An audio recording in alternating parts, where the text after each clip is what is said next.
सरस्वती शिशु विद्या मंदिर पक्षर 36तम वार्षिक क्रीड़ा उत्सव उद्यापित। गजपति जिला पालाखुंडी स्थित सरस्वती शिशु विद्या मंदिर ठारे 36तम वार्षिक क्रीड़ा उद्यापित हो जाइछि।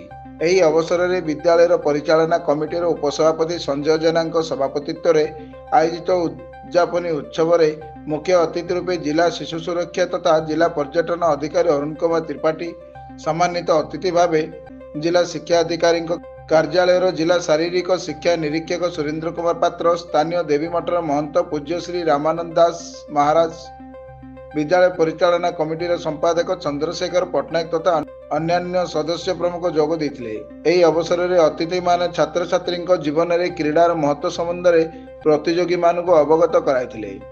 चलित वर्षर विभिन्न प्रकार क्रीड़ा प्रतियोगिता स्थानीय एसकेसीजी ऑटोनोमस कॉलेज ठारे आयोजित कराइथिला।